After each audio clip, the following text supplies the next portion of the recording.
mais macro, ok? E está reduzindo até chegar somente no ambiente de tomada de decisão dentro das empresas, tá? Mas por que a gente está vendo isso? Porque é óbvio que decisões que são tomadas em outros países, em outros estados, ou então estímulos que chegam de outros locais, vão influenciar os agentes econômicos e vão influenciar a tomada de decisão dentro da empresa.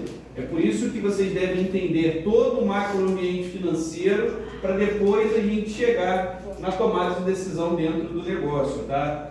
Se eu não me engano, só tem mais o ambiente inflacionário, Selic, e depois a gente já entra nos KPIs de tomada de decisão dentro da empresa, tá? Enfim, então a gente viu, né, dito isso, né, a gente viu os agentes econômicos, que vão ser as figuras que vão movimentar a economia, ok? Então a gente vai ter a figura das pessoas, dos governos e das empresas. Lembrando que quando a gente trata de governos e de empresas, são alegorias de casca vazia. Elas não tomam decisão, não são nada. Quem toma decisão dentro das empresas e dentro dos governos são as pessoas, tá? Um grupo pequeno de pessoas que faz isso, ok? E a gente viu que esses agentes, eles interagem no mercado, né? Tanto com estímulos negativos quanto com estímulos positivos, ok? Pessoas e governos interagem diariamente, por exemplo, com a arrecadação de impostos. Estamos no período agora de declaração do imposto de renda. É uma interação direta entre o agente econômico, pessoas e governos. Mais do que isso, programas de auxílio à população é uma interferência direta positiva dos governos para as pessoas. Então, esse tipo de interação que a gente foi debatendo dentro da disciplina, né? A gente viu também que cada vez mais brasileiros estão utilizando da Bolsa de Valores, né? Como nunca foi utilizado. E a gente vai voltar nessa ideia da Bolsa de Valores aqui conectando com investimento e rentismo, tá? Enfim, então a gente viu também, né, que empresas interagem com pessoas e pessoas interagem com empresas. Demos o exemplo da Havaiana, um estímulo que a empresa colocou no mercado, foi absorvido de certa forma por um grupo de pessoas e de certa forma por outro grupo de pessoas, tá? Empresas também influenciam pessoas na hora que elas estão oferecendo salário, oferecendo treinamento, benefícios dentro da sociedade ou benefícios dentro do local de trabalho, ok? Obviamente que quanto melhor a empresa trata os seus colaboradores, melhor vai ser a imagem que esse colaborador vai levar para o mercado. Não, a minha empresa é excelente, a minha empresa é excepcional. Isso vai fazer com que a empresa ganhe valor intrínseco dentro do mercado, ok? A gente vai debater essa história desse valor, né, desse valor abstrato que se é adquirido dentro dos negócios, assim que a gente chegar aqui, né? Isso, a teoria do valor de mercado, ok? A gente viu também a interferência entre governos e empresas, né? Aqui pode ser na forma de regulação, a gente pode usar o exemplo da indústria de cigarros, tá? Então o governo interfere diretamente na indústria de cigarros com regulação pesada, ok? Não podem nem fazer propaganda, por exemplo, tá? Isso acaba colocando as empresas em determinada desvantagem. Mas por que os governos fazem isso? Para respeitar uma ideia social, ok? Também porque é muito maléfico para o nosso sistema de saúde. Aí a gente vai esgotar, vai saturar o nosso sistema de saúde com essas questões de saúde pública, né? Quando a gente fala de pessoas, eu quis chamar a atenção porque as finanças comportamentais, né, a ideia da economia comportamental, ela ganha muito volume, ainda mais hoje em dia, né? As pessoas, elas são elementos centrais dentro do mercado. Como a gente já falou, os governos e empresas são meras cascas vazias, né? Ou na alegoria do Mujica, são apenas caixas de ferramentas, ok? E nós, enquanto pessoas, infelizmente, nós não tomamos decisões racionais, tá? O nosso consumo não é racional, a nossa tomada de decisão não é racional. É o exemplo que eu dei para vocês da academia, tá? Ou dos streamings. Quem aqui quer rasgar dinheiro? Ninguém vai querer rasgar dinheiro. Mas quem já pagou a academia e não foi? Diversas pessoas, ok? Isso é um modo de mostrar para vocês que as decisões que nós tomamos não necessariamente são decisões racionais. E eu estou falando que esse tipo de pessoa, esse tipo de agente, ok? O foco dentro desse cabo de guerra aqui do mercado, O principal agente do mercado é um agente que toma decisões irracionais de forma constante, tá? Então é um pouco dicotômico isso, né? É um pouco conflitante, tá? Outro conceito que está bem presente dentro dessa irracionalidade do comportamento é a heurística, tá? A heurística são atalhos mentais, ok? Pensem no seguinte: vocês todo dia pegam o mesmo caminho para ir da universidade para casa, da casa para a universidade. Vocês mudarem de caminho é algo que vocês vão achar diferente, pelo menos. Por que eu mudei? O que está acontecendo? Agora, não necessariamente o caminho que vocês pegam é o melhor caminho. Em que sentido? Sentido de ser mais rápido ou mais econômico para o seu veículo, mas é já um vício mental que você tem, ok? Isso é comum entre as pessoas, tá? Um desses vícios mentais, um desses atalhos mentais pode ser não verificar a fatura do cartão de crédito os streamings que a gente não usa, tá? E eles ficam ali constantemente tirando saldo, né? R$20 da Netflix. Putz, esqueci que eu tinha Netflix. Mas é já um hábito, tá? Um costume, ok? Então isso aqui traz bastante fragilidade para o mercado, porque a gente tem que lidar com esse tipo de agente, que é um agente extremamente imprevisível, né? O que as pessoas vão gostar? O que as pessoas não vão gostar? Qual vai ser a expectativa das pessoas diante de determinado estímulo? E é interessante da gente perceber que o mercado extremamente complexo, ele está apoiado em expectativas.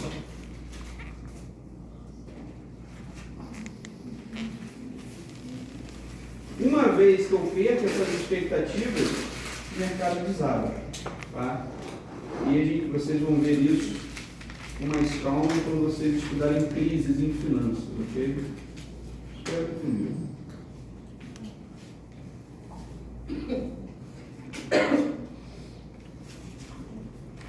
Legal, tá? Mas nem sempre o mercado foi assim, né? Nem sempre o mercado foi muito subjetivo, nem sempre o mercado foi voltado dentro de expectativas e de geração de valor. Ele evoluiu, né? Então lá nos anos 30, a principal questão era captar insumos e produzir. Uma época bem fordista, tá? É muito da analogia de quanto mais a Ford produzia, mais vendia, porque o mercado estava querendo absorver isso, ok?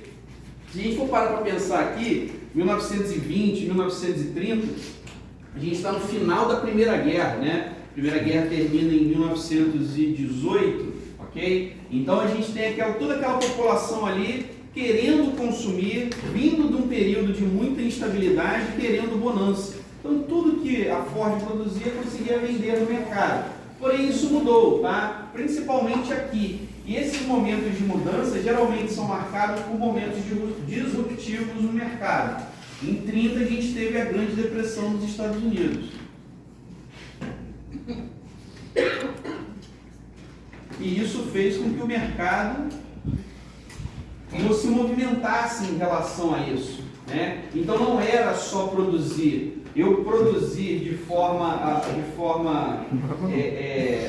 controlada não era o ideal. Então começou-se os estudos em cima da função financeira, ok? Quanto que eu tenho que produzir? Como que eu vou produzir? Como que eu vou conseguir captar esse cliente? Como que eu vou vender mais do que os meus concorrentes? Qual margem eu vou colocar? Como eu vou começar a ser competitivo? Então essa questão das finanças dentro das organizações foi ganhando mais complexidade. Aqui há um entendimento que de forma endógena, ou seja, dentro da empresa, eu vou conseguir resolver todos os problemas, tá? Para o Ford bastava produzir cada vez mais do mesmo carro preto, cada vez mais modelos Ford T. Endogenamente, internamente, eu vou conseguir resolver todos os problemas que o mercado me traz, todas as externalidades, ok? Quando, na verdade, depois que houve essa mudança, né, por conta do choque da Grande Depressão, percebeu-se que eu precisava internalizar as externalidades.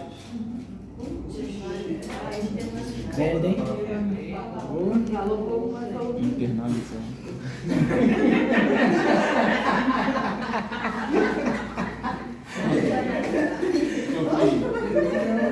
Copie. sempre bonito vocês escreverem na prova quando perguntar algo do tipo, né? Internalizar as externalidades. Eu não vou isso, depois deixar. Amém. O que isso significa, gente? Eu incorporar no meu negócio os estímulos externos que estão surgindo. Hoje a gente está passando por uma volatilidade no preço do petróleo. Isso traz uma volatilidade no preço do frete. Como que eu, enquanto empresa, vou internalizar essa externalidade? Será que eu vou reduzir a minha margem e proteger o meu cliente? Será que eu vou colocar o meu cliente para pagar essa conta? Como que eu vou reagir a isso? Ok? Então isso só começou a ser visto lá em 1950, tá? E mais uma vez, por conta de um choque, tá? Esse choque da Grande Depressão dos Estados Unidos. A gente não vai entrar em detalhes aqui sobre isso, ok? Depois a gente passa por uma outra mudança, né? Conforme vai passando o tempo, visto que essa tomada de decisão, né? As finanças dentro do negócio, elas vão ganhando mais complexidade, tá? Em 1960 a gente tem duas teorias que são ainda pilares da teoria das finanças modernas, tá? Que é a ideia da teoria do portfólio, ok? Do Markowitz, tá?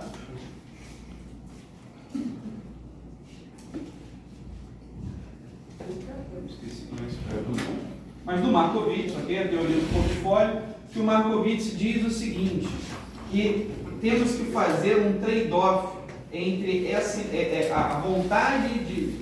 Calma aí, deixa eu formular melhor aqui. Trade-off entre risco do ativo, risco versus ganhos. Isso. Ok? A ideia é fazer um balanço, tá? Entre riscos e ganhos possíveis. Então, se eu quero um ativo de muito rendimento, muito provavelmente esse ativo ele é extremamente arriscado. Então, para eu compensar isso, eu equilibro o meu portfólio num ativo que eu tenho um risco muito menor, mas consequentemente um retorno também menor. Tá? É uma teoria que você vai equilibrando as finanças da empresa. Em que eu vou colocar dinheiro? Será que eu faço um alto investimento num novo produto, em algo revolucionário? Isso é muito arriscado, mas tem ganhos potenciais muito altos. Ok, mas para eu fazer isso eu tenho que me resguardar, eu tenho que ter um balanço, porque se der errado aqui, eu não posso deixar a minha perna financeira quebrar, eu tenho que ter um suporte para que isso aconteça, tá? A teoria do Markowitz é muito usada também quando a gente vai falar de ações, né? Como que eu vou investir? Eu vou diversificar os meus rendimentos, né? Então eu vou colocar em ações de mais risco e ações de menos risco, a fim de equilibrar as finanças do negócio, ok? E sobre a teoria do valor de mercado, é justamente nesse ponto aqui que se percebe que a empresa vale muito mais do que ela produz. Não é só produzir. Qual que é o valor que ela tem? Qual que é a imagem que ela passa? Quais estímulos que ela troca com o mercado? Quais valores o dono passou para ela? Será que ela é uma empresa ética? Será que ela é uma empresa moral? Será que ela é uma empresa empática? E a gente vai ver daqui a pouco que isso são pilares para que essas expectativas aqui continuem sustentando o mercado. Tá? Isso vai gerar confiança, ok? Mais do que isso, os valores que as empresas têm são valores aos quais nós queremos nos aproximar ou nós queremos distância, tá? É a mesma coisa com pessoas. Vocês geralmente vão ter distância ou vão querer distância de pessoas que têm valores muito diferentes dos seus, tá? E o contrário é verdadeiro. Pessoas que têm valores muito similares, geralmente nós nos aproximamos delas, tá? E o oposto se atrai? Oi? É dos opostos se atrai? Mas não em questão de valores, né? Em questão de costumes, geralmente, que você está falando isso, ok? Porém, independente dessa trajetória que se teve, hoje as empresas elas estão aqui, ó, né? Buscando agregar valor dentro dos seus produtos e dentro do seu negócio, ok? E buscando diversificar os seus ativos, os seus investimentos financeiros, tá? Ou os seus rendimentos financeiros para equilibrar dentro dessa instabilidade forte que se tem no mercado, tá? Essa teoria do Markowitz é extremamente interessante por conta disso, né? A teoria toma como base que o mercado ele é instável, ele é imprevisível, tá? E vai ter uma grande diferença entre risco e incerteza. O mercado é incerto. Pelo mercado ser incerto, nós temos que diminuir o risco. Qual que é a diferença aqui? O risco ele pode ser calculado, tá? Então, eu sei o percentual daquilo, né, dá problema. A incerteza não. A incerteza é algo que é incalculável, ok? Por exemplo, uma pandemia global fechando quase tudo durante 2 anos. Quem calculou isso? Ninguém calculou. Era algo extremamente incerto, ok? Agora, se eu vou fazer uma determinada aplicação em uma ação, eu sei que eu tenho um risco percentual, óbvio que com a margem daquele rendimento não me render nada, né? Daquele capital fictício não se concretizar. Tá? Então há essa diferença aqui, ok?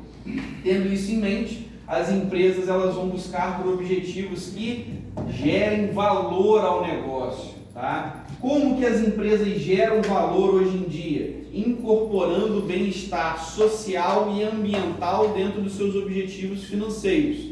E isso respeita a teoria do tripé sustentável, tripé econômico, tá? Mas a teoria do triple bottom line, ok? Que ela vai exigir das empresas que as empresas tenham um pilar financeiro, óbvio, a empresa precisa desse fôlego financeiro para conseguir se sustentar no mercado e para conseguir fazer essa partilha de renda com a população, ok? Esse tripé, esse pé do tripé social, tá? No quesito da empresa, ou das empresas, né? Terem que se preocupar com a sociedade onde estão inseridas, ok? Ressalto o caso da Nike, se eu não me engano a gente conversou dentro de sala de aula, lá para os anos 80, 90, soube-se que a Nike mandava costurar as suas camisas, as suas bolas em países subdesenvolvidos com trabalhadores com condições análogas à escravidão. E isso trouxe um efeito social muito negativo para a Nike. As pessoas não queriam comprar mais Nike porque não queriam compartilhar desses valores, tá? A Nike não honrou com o seu pé social e sofreu com isso no seu pé financeiro. Então ela vê 2 pés de um tripé quebrando. O que aconteceu com a empresa? Entrou numa recessão muito grande, demorou muito tempo para se recuperar. Até hoje a Nike tem cicatrizes desse período, tá? Muito possivelmente a Nike deve ser vendida, ok? E por fim, o tripé ambiental, tá? Isso aqui acabou ganhando muita notoriedade, essa ideia do triple bottom line, e as ODS nascem daqui, tá? A ONU vê essa teoria do Eckington e fala assim, isso tem que ser aplicado, vamos levar isso para o mundo, tá? Então daqui nascem as ODS, ok? Então 17 objetivos para serem cumpridos até 2030. E todos os objetivos das ODS são objetivos baseados nesse tripé aqui, tá? Se vocês forem lá, derem uma conferida, vocês vão perceber isso, ok? E só sendo mais direto, nesse tripé ambiental aqui, obviamente é voltado para as questões do meio ambiente, da natureza, tá? Aqui a gente vai ter a ideia de capital natural crítico e de capital natural reciclável, né? Não é reciclável isso dá não. Quando a gente consegue refazer, reutilizado. Não é reutilizado, tem um termo específico. Tá? Mas a ideia vai ser o seguinte: capital social, capital natural crítico é aquele capital, é aquele ativo dentro da natureza que a gente não consegue fazer novamente, ok? Por exemplo, uma fonte de água. Ah, professor, mas a gente consegue transformar água salgada em água doce, mas isso é extremamente custoso, é extremamente complexo, gera outras degradações ambientais, como por exemplo a quantidade de energia, tá? Então essa questão crítica aqui dentro do ambiental é voltado para bens, né, para insumos, para recursos naturais. Muito obrigado, Cláudia. Recursos naturais que não podem voltar, enquanto o segundo são renováveis. Muito obrigado. São recursos renováveis, tá? Um exemplo disso aqui é a Fábrica Castel. Pensem na Fábrica Castel. Qual é o core business da Fábrica Castel? Árvore. Lápis, né? E aí? Eles vão sair devastando e devastando árvores atrás de árvores para fazer mais lápis atrás de lápis? Obviamente não. Eles só conseguem fazer isso porque eles têm um manejo das árvores que eles utilizam para, como produto, né? Como insumo dos seus lápis, ok? Então é uma preocupação ambiental que a Faber-Castell tem e que ela é cobrada pela sociedade por isso. Porque, obviamente, o desmatamento traz malefícios sociais, tá? E a empresa geralmente sente isso aqui, ó, quando bate no pé financeiro, quando bate no calcanhar dela, ok? A gente parte, então, a gente tem esse entendimento aqui, tá? Isso aqui se aplica tanto para empresas quanto para governos, então isso afeta os dois agentes econômicos, tá? Tanto a ideia de gerar valor como a teoria do portfólio e sobre os objetivos das empresas, tá? E a gente vai partir com esse pensamento aqui para como que os países respondem a essas questões, sendo que os países eles estão com escassez. Escassez de quê? Cada país vai ter a sua própria escassez. Pode ser uma escassez de determinados insumos, pode ser uma escassez de consumo, pode ser uma escassez territorial, ok? Cada país vai sofrer, de certa forma, com o que ele tem de escasso, o que é extremamente limitante para ele, tá? E a partir disso daqui, que são questões dadas, ok? E a partir dessa ideia de mercado, os países começam a responder, né? Responder à tríade de problemas. O que e quanto produzir, como produzir, para quem produzir, tá? Quando eu falo com vocês, só para vocês visualizarem, quando eu falo para vocês que uma empresa agrega valor, por exemplo, atribuindo a imagem de uma personalidade a ela, aí a gente tem o caso Air. Quem conhece a linha Air do Jordan? Aqui, aqui, coincidentemente, né? Essa linha aqui, ela foi uma sacada da Nike para quê? Para atrelar a imagem do Michael Jordan a uma linha de produtos.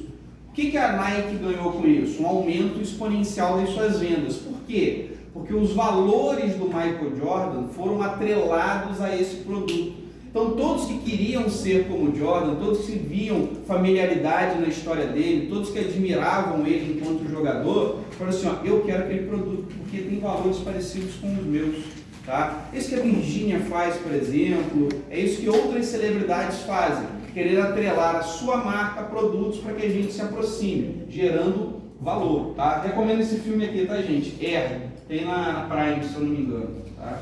Mais um dos streams que estão lá em um cancel. Isso pensando nas pessoas consumindo o seu produto, certo? Isso pensando nas empresas agregando valor no seu produto, ok? Agora, os países também fazem isso, óbvio, tá? Como que os Estados Unidos agrega valor nos seus produtos? Trabalhando com alta tecnologia em cima deles. Eles compram minério de ferro do Brasil e transformam em diversos itens eletrônicos, diversos itens automotivos, por exemplo, tá? E é uma grande crítica que a gente tem no Brasil. Nós não conseguimos agregar muito valor nos nossos itens de exportação. Por quê? Porque a grande maioria são commodities.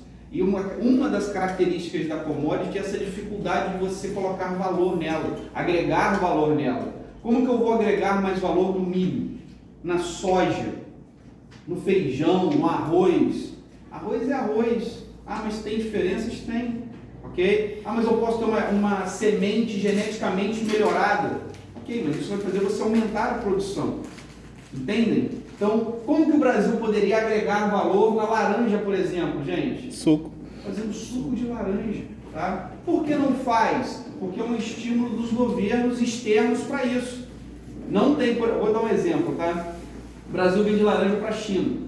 A laranja, a fruta laranja para a China tem imposto zero, tem taxa zero para chegar lá. O suco de laranja vai ter uma taxa alta para chegar na China. Por quê? A China quer colocar esse valor no suco. Não quer que o valor venha do Brasil. Porque é onde que ela vai conseguir uma maior margem, tá? Isso é importante, ok? Então os países começam a pensar, né? O que produzir? Quanto produzir? Então vocês podem ver o Brasil respondendo essas perguntas, né? O que produzir? Bom, nós temos um espaço territorial imenso, ok? Diferente de outros países, nós somos muito bem, como eu posso falar isso? A natureza não nos atinge, né? A gente não tem furacão, a gente não tem terremoto, a gente não tem vulcão ativo, tá? Ah, professor, mas tem deslizamento, tem inundação, mas isso não passa perto do que outros países sofrem, tá, gente? Então percebam, como produzir? Se a gente for falar do setor agrícola, alta tecnologia aqui no Brasil. E para quem produzir? E geralmente produz para fora, né? Produz internamente para o consumo interno, mas a gente produz mais para fora, ok? Então cada país vai responder a essa tríade aqui da sua maneira, tá? Da forma que mais lhe adequa, ok? Bom, independente de como o país responda a tríade, independente de como esse contexto ele se encaixa, nós vamos ver que os países eles vão buscar formas de administrar o seu mercado, né? Administrar como que ele funciona, tá? Então a gente vai ter países que utilizam do laissez-faire, é uma ideia mais capitalista. Essa ideia do laissez-faire é um mercado livre, ok? Um mercado sem regulação. Vocês vão perceber que essa ideia aqui, vou falar para vocês, né? Que essa ideia aqui, ela falha. Tem diversos episódios de falha, mas ela falha em momentos de crise.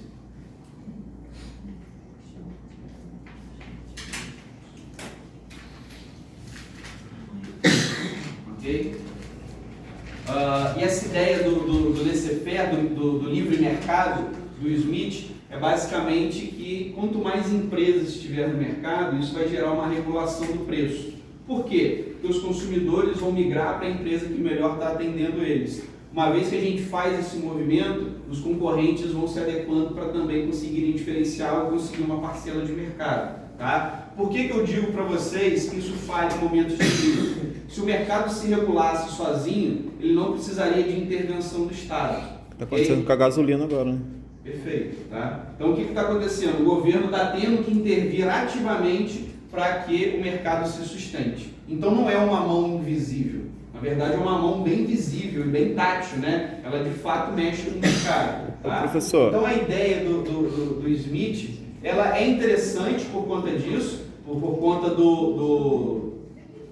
de como beneficia o consumidor, e também importante porque o Smith enxerga dessa forma aqui, tá? E é legal que a gente vai ver um conflito de ideias aqui, ok? Primeiro, o Smith fala que o interesse dos empresários vai puxar os interesses da sociedade. Então esse laissez-faire, esse mercado livre, essa mão invisível, ela é benéfica. Por quê? Porque uma vez que eu, enquanto empresário, enriqueço, ganho mais dinheiro, consigo aumentar a minha produção, aumentar a minha quantidade de lojas que eu tenho, de indústrias que eu tenho, mais pessoas eu tenho empregadas, mais renda eu estou distribuindo, mais benefícios eu estou trazendo para uma determinada sociedade, e isso vai fazendo com que a sociedade também vá conseguindo alcançar os seus objetivos. Tá? Essa é uma crença do Smith, que os empresários, o mercado vai puxando a sociedade. Tá? Isso nessa ideia de organização, de laissez-faire, ok? Diga, meu filho. Bruno, você. Não, estou falando em relação ao livre mercado. Essa versão do Smith, Taylor, acho que na verdade é muito antiga para agora. Hoje em dia, relação governo, eu acho que é um pouco diferente. Por exemplo, o livre mercado para países rola, alguns sim, mas até bater no seu calcanhar, entendeu? Aí quando bate no seu calcanhar, opa, aqui não é livre mercado não, vou te taxar, vou te fazer alguma coisa para você não comprar ou não vender aqui, entendeu? Então o livre mercado ele tem um limite ali de ascensão, Mas é o que tentam impor nos países, né? Essa é a questão. Há críticas, tá? Concordo com você. Tá? E um contraponto desse livre mercado é um mercado mais centralizado, ok? Aí aqui a gente pode ver uma organização mais socialista, tá? Essa organização não é tomando partido, mas historicamente sistemas econômicos mais centralizados eles não dão certo, ok? Porque há principalmente um problema na distribuição dos recursos, tá? O que o livre mercado consegue atender com muita eficiência. Tá? Então a gente vê diversos países mais centralizados em sua organização econômica que hoje estão passando por dificuldades aí, né? Cuba sendo o grande exemplo, né? A ilha está em um momento desesperado, ainda mais sem abastecimento de petróleo venezuelano, tá? Bom, dentro dessas formas de se organizar, dentro dessas formas de se responder à escassez e buscando atender objetivos financeiros, sociais e ambientais e agregar valor dentro dos produtos, seja da empresa, seja do país, a gente vai ver que estão todos inseridos dentro de um macroambiente financeiro, né? Desde a época de 80, 90, com a Thatcher e o Reagan, a gente tem uma organização financista do mundo, né? Tá? E qual é essa organização? A gente vai ter diversos conflitos, tá? Por exemplo, do curto prazo com o longo prazo, de investimentos para rendimento, ok? Esses dois iniciais aqui, tem um exemplo que a gente pode trazer, que eu acho que vai ilustrar bem para vocês, tá? Vamos pensar aqui que a gente tem 300 mil reais, ok? Troco de padaria para vocês, né? 300 mil.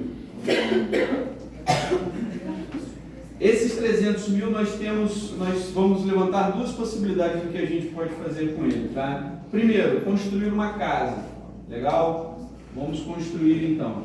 Alguém aqui mexe com obra? Tem aqui o... Cadê? Flávio. Cadê? Flávio? Quanto tempo para construir uma casa, meu amigo? Depende. Tamanho. Uma casinha dela. 3 meses. Hã? 3 meses. 3 meses, tá? Beleza, bom. Isso com dinheiro, né? Vamos colocar aqui chover, o que faltou, vamos colocar aqui 5 meses, tá? Então, legal. 5 meses. Quanto que está uma casa de quantos metros você falou? De 100 metros? Quanto que está um aluguel, mais ou menos, aqui em Maricá, gente? Numa casa de... Quanto é que está? 2.000 e pouco. 100 metros geralmente é 3 quartos. É por aí. R$ 1.500 reais. É muito mais. Muito mais.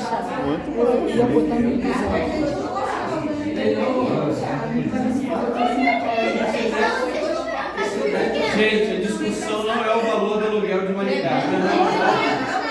Voltem aqui. Bora.